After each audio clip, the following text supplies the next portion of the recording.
Have you ever wondered what happens to the body and mind of the elderly who practice constant masturbation? If you are over 50 years old, this topic might resonate with you deeply.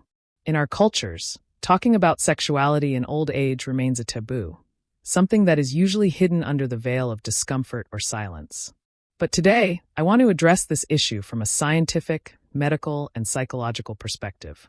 As a sexologist and physician specializing in the elderly, it is vital to understand how masturbation affects the physical and emotional well-being of seniors who practice it regularly. Let's break down the myths surrounding pleasure in old age and discover the reality of how this intimate practice can influence the lives of those who experience it, for better or for worse. This content is aimed at adult individuals, especially those who are already living the second half of their lives. First, let's talk about the nature of masturbation. It is an activity that, regardless of age, has the potential to generate physical pleasure and at the same time relieve emotional tensions. Throughout life, this practice is experienced in different ways, and old age is no exception. As we age, the body undergoes a series of natural changes in both the hormonal system and physical sensitivity, which affects our relationship with pleasure and sexual desire.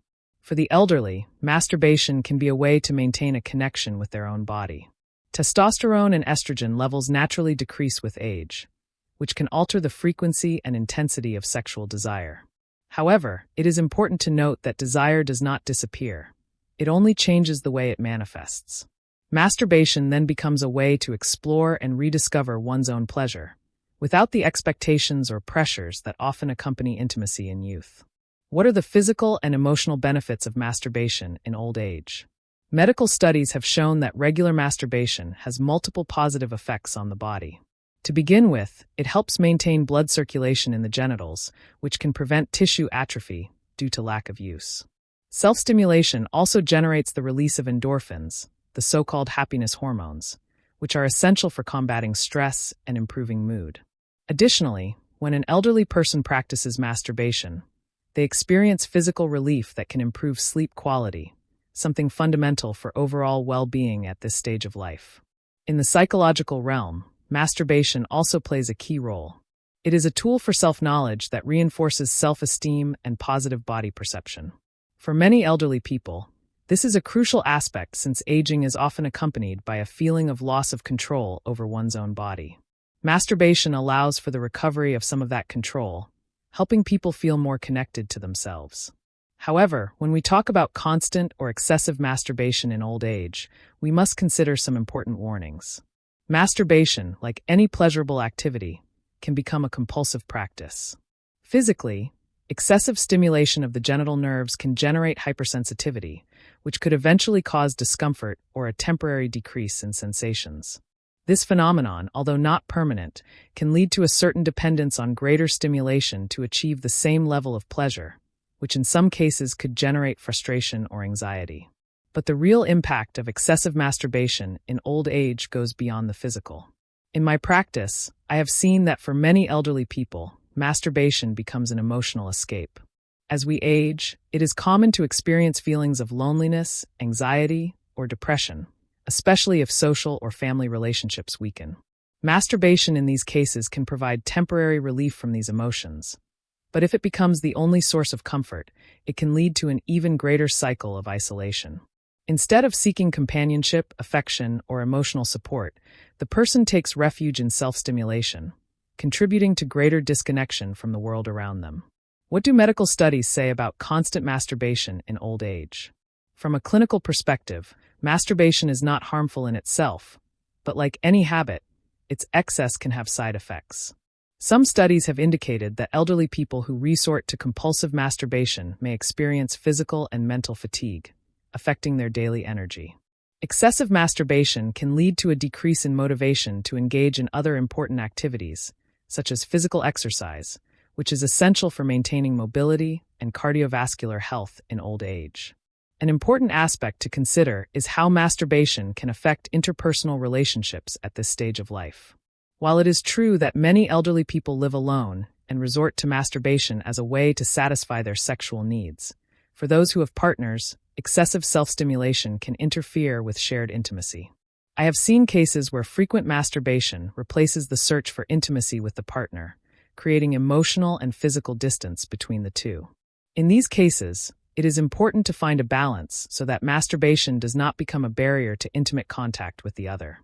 At an emotional and psychological level, excessive masturbation can generate feelings of guilt or shame, especially in those who grew up in environments where sexuality was always a forbidden or shameful topic. I have heard from many elderly people who, when masturbating, feel trapped between pleasure and remorse, an internal struggle that can affect their emotional well-being. In these cases, it is vital to recognize that sexuality, even in old age, is a natural and positive aspect of life and should not be burdened with guilt. However, if masturbation becomes an emotional escape that replaces human contact, it might be necessary to seek other forms of emotional support, such as therapy or the company of loved ones. There are long-term physical risks. It is important to debunk certain myths surrounding masturbation in old age.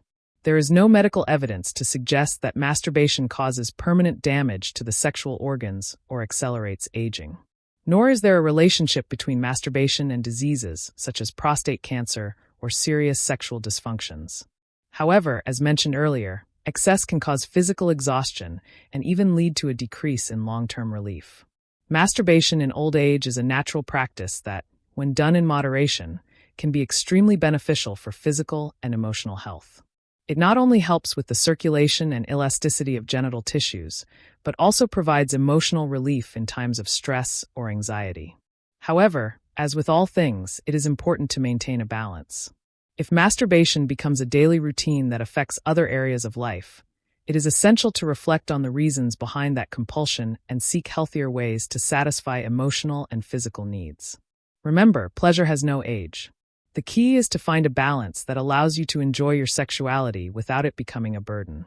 If this reflection moved you or sparked a new way of thinking, I warmly invite you to join us on this transformative journey by subscribing to our channel, Sabia Vejas. Here, we explore the unspoken dimensions of life, how our sexuality, emotions, and relationships shift and deepen as we age. This isn't just a channel, it's a space where wisdom meets curiosity, where taboos are dismantled, and where every voice finds its place. By subscribing, you're not merely following content, you're becoming part of a community that values authenticity, connection, and growth. Together, we honor the stories that shape us, the lessons we've learned, and the courage it takes to explore the most intimate aspects of ourselves. Imagine the ripple effect we can create when we share these reflections, not just with friends and family, but with those who feel unseen or unheard. Let's inspire, educate, and uplift one another. So, subscribe now, share your thoughts in the comments, and help us spread this message of understanding and self-discovery. I look forward to continuing this meaningful conversation with you. See you in the next video.